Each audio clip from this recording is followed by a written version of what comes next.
Hello viewers, আসসালামু আলাইকুম। আমি আজকে বাসায় আলু পুরি বানিয়েছিলাম। আজকে সেটা আপনাদের সাথে শেয়ার করব, যাতে আপনারাও সকলে বাসায় খুব সহজে আলু পুরি বানিয়ে খেতে পারেন। প্রথমে আমি 3 কাপ পরিমাণ ময়দা নিয়ে নিচ্ছি। আপনারা চাইলে বেশিও নিতে পারেন। আমি যেহেতু অল্প কয়টা বানাবো, তাই অল্প পরিমাণে ময়দা নিয়ে নিচ্ছি। তার সাথে আমি 1 টেবিল চামচ পরিমাণ লবণ দিয়ে নিব। এখন লবণটাকে আর ময়দাটাকে খুব ভালো করে হাত দিয়ে মিক্স করে নিব। এখন আমি 2 টেবিল পরিমাণ তেল রেগুলার খাওয়ার তেলটা ঢেলে নিচ্ছি। এখন তেলটাকে ভালো করে ময়দার সাথে হাত দিয়ে মিক্স করে নিব। এখন আমি অল্প অল্প করে ঠান্ডা পানি মিক্স করে নিচ্ছি। একসাথে পুরোটা ঢালতে যাবেন না, কারণ একসাথে পানিটা ঢালতে গেলে হয় কি, আপনার কাইটা নরম হয়ে যায় বা শক্ত হয়ে যায়। তাই এটাকে অল্প অল্প করে ঢালবেন, অল্প অল্প করে হাত দিয়ে ভালো করে একটা সুন্দর একটা ডো তৈরি করে নেবেন। আমি অল্প অল্প করে ঢেলে আমি সুন্দর একটা ডো তৈরি করে নিচ্ছি, বা হাত দিয়ে মথে নিচ্ছি ভালো করে, যেন সব পুরোটা আটা ভালো করে মিক্স হয়। এখন আমি এটাকে এক সাইডে রেখে দিয়ে ছোটো ছোটো করে কিছু লিচি কেটে নিলাম। এখন আমি কিছু আলু সিদ্ধ করেছিলাম ভিতরে পুরের জন্য, সেই আলুটাকে আমি একটা স্টিলের গ্লাস দিয়ে ভালো করে ম্যাশ করে নিচ্ছি। হাত দিয়ে ম্যাশ করতে যাবেন না, এতে কি হয়, আপনার আলুটা দানা দানা থেকে যাবে।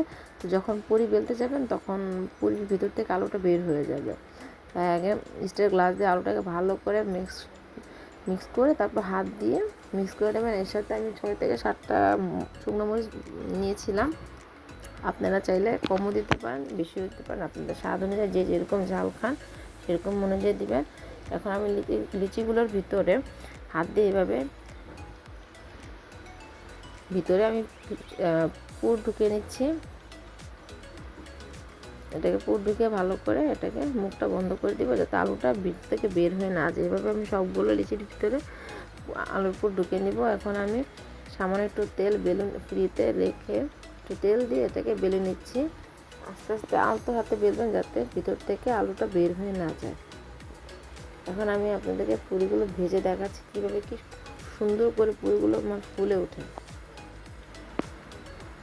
এভাবে ভাজলে পুরিগুলো আস্তে আস্তে ফুলে উঠবে, কালারটা এবার ব্রাউন হয়ে যাবে। আমি আপনাদেরকে আরেকটি পুরি ভেজে দেখাচ্ছি।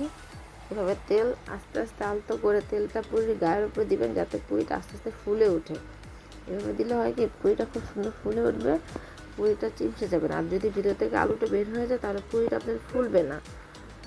পুরিটা যদি না ফুলে, তাহলে ভিতরে তেল ঢুকে যায়, তখন পুরিটা খেতে একদমই ভালো লাগবে না।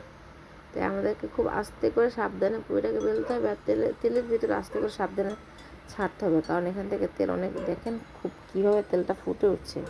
সাবধানে এভাবে পুরি ভাজতে গেলে সবাই একটু সাবধানে সতর্ক